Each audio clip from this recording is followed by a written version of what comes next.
Anyway, so Texas prospects. It's mostly young guys, but I got to say, there's a few guys we always talk about, and we've talked about these guys a ton. We know Arch Manning, but DJ Campbell, we've talked about him a ton.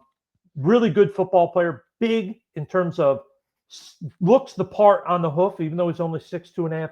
Real long arms. I think this guy's a slam dunk starter in the NFL. I think he's an easy guy. And the weird thing I will say about Campbell is, although he doesn't have the height, I think he's actually a guy that he could be on game day. He could be your emergency tackle. I like this kid. I think he's a really fundamentally sound guy, really smart, and those long arms would give him a chance. If you're in a pinch in a game, I'm not saying you want him playing tackle, but if you had to get out of a game, I think he could do it. Defensively, they got a lot of guys. Ethan Burke, big, long, linear guy. We've talked about him before. I see a little bit of the old Aaron Cantman kid out of Iowa. Nice. Long, not a special athlete, but a good athlete. Finds a way to get to the quarterback. The Trey Moore kid, another kid that to me, I haven't exactly figured out. He sort of rotates.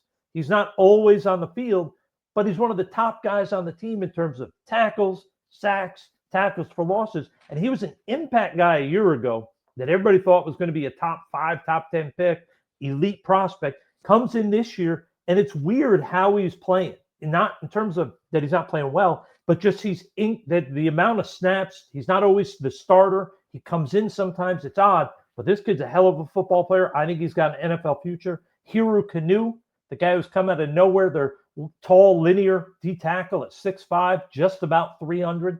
And then they got the Gilbo at corner. I think this kid's a really good football player.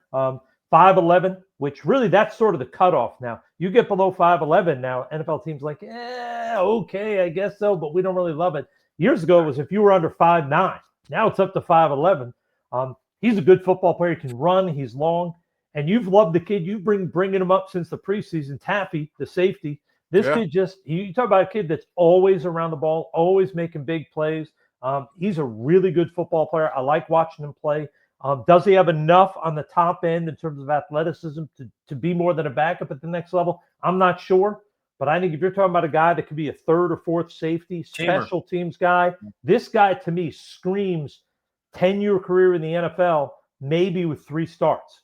Like that type of guy who carves out a role because of his smarts, his competitiveness, and he has enough athleticism to be a good player, just not enough to be a good starter. Yeah, I think, he's a late round guy that you want to try to upgrade that 47 to 53 bottom of the roster. He's a guy you want to look at, Michael Taffy. Malik Muhammad has got some love out there. I think he projects as more of a nickelback at the next level. I think my big issue with him is in 5 seasons, I don't think this kid has a single interception, which, you like to see him make a play and, create a turnover, show up on the stat sheet, do something. Well, I'll give you a little thing that, and it's not, this isn't from me. This is from Charlie Army at the Rams from years ago. When he would talk about DBs, he always broke it down. He said, I don't mind if you have a bad year, you don't get an interception.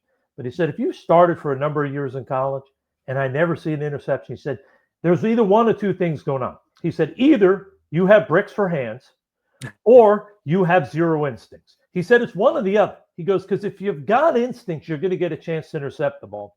So you got to be dropping them.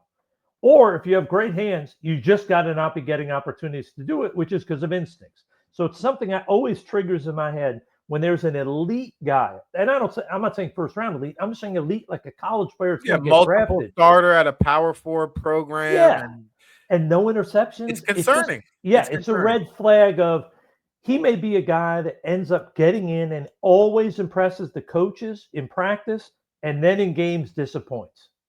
Those are and I'm not saying this kid in particular, but I'm saying historically, guys that have started 20 games in college with no interceptions, usually there's a red flag that at the NFL level, they can't be as productive as a corner.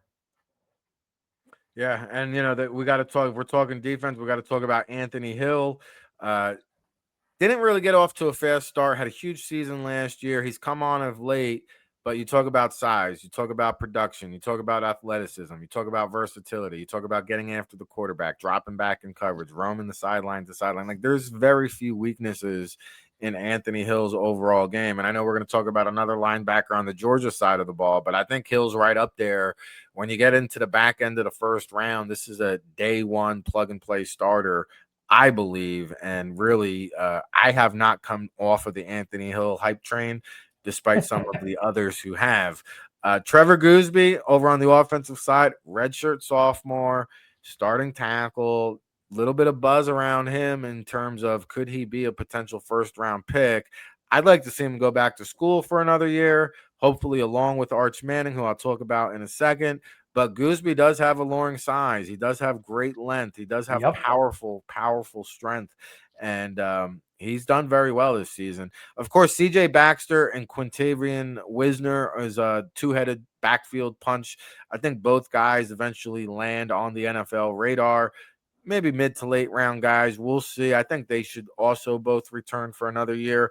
And we've gone about the whole entire show without mentioning Arch Manning. You know, the last couple of weeks, I've seen what I think is the next step of Arch. He's been making some high-level throws. I've seen him squeezing the ball in tight windows. We're finally starting to see Arch play the way we anticipated. And I don't know if that knock in the head, that concussion that knocked him out for a game, did him some good or something, but he's looked like a different quarterback since coming back from that injury. Yeah, and I think it's twofold. I think it's one, just getting the games under your belt, and two, maybe missing a little time. Sometimes you take a step back, you see things from a different perspective. You don't feel as rushed. You understand things the world ain't going to end if you have a bad game. So I think part of it is just being a young kid that's maturing through all this. I think what you're seeing now is what we hope we see a year from now, which is a guy who can play at this level consistently, which he's done since he got back. I think what you're seeing, hopefully, is a kid that is going to be the guy we thought he was, that maybe we were putting too much expectation on at the beginning of the year to expect a guy in his basically first year as a starter and really first starts ever, other than that one game last year. We thought people were anointing him All-American without ever really playing. It's like, let's take a deep breath. I think this year has been a lot of ups and downs, but the arrow is pointing up. And I think next year you will see a quarterback that really explodes and plays at a very high level all season. Agree. He's Russell Lande. I'm Rick Serritella. We're winding down our NFL Draft Watch show each